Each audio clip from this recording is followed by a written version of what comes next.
April 1, tataas na rin po ang presyo ng ilang produkto sa mga supermarket dahil sa sunod-sunod na mega oil price hike. Kaugnay po niyan, makakapanayan po natin si Steven Cua, Presidente ng Philippine Amalgamated Supermarkets Association. Magandang umaga po, Sir Steven. Si Maris po ito. Live po tayo sa Unang Balita. Yes, magandang umaga sa iyo, Maris.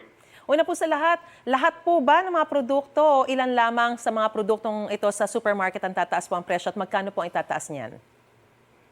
So far, ilan pa lang, okay? Mabibilang sa dalawang kamay, okay? Kaunti pa lang.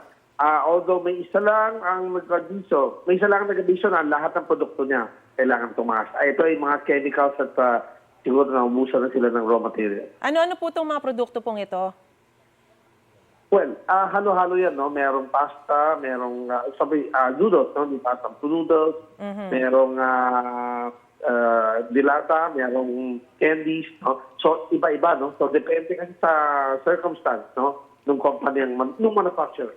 Oo, kasi po nauna na pong sinabi ng DTI na wala pong price increase sa ilang basic goods tulad po ng tinapay, delata, inuming tubig. Pero sinasabi nyo yung mga delata mukhang nagtaas na rin po. Pero yung tinapay po ba tsaka yung inumin na tubig ay exempted po ba ito sa mga produktong magtataas ang presyo? Well, I guess it's a general statement, no, na karamihan, no. I mean, if we're saying less than 10 companies pa lang nag-abiso, at sa dami ng manufacturers, no. Tubig yung isa medyo malaki yung itataas, okay? Nako. And ang pagkalam ko kasi ito ay galing pang Cebu, galing Visayas, no. So that's why yung cost of transportation, again, crudo, no, langis ang problema. Mga gaano po kalaking sinasabi niyong malaki ang itataas sa tubig? Naku, napakahalaga pa naman ng tubig. Maris, napakaraming brands ng tubig daw. So di kailangan bilhin kapag medyo malaki ang tinaas ng paborito mong brand or yung brand na by how much, natin. sir? Oo. Mga 7%. Which is pretty big, you know. May 10%, no? May malaki, no? Pero, yun na nga, again, may choice. Maraming tubig dyan sa labas. Alright. In the market. Ito po bang price adjustment sa April 1 ay one time lang o inaasahan pong masusundan pa? Pricing is a management decision. So, pwedeng maulit, hindi natin alam, no? Kasi they have to increase by 20%, for example, hindi lang pwedeng one-time big price, di ba?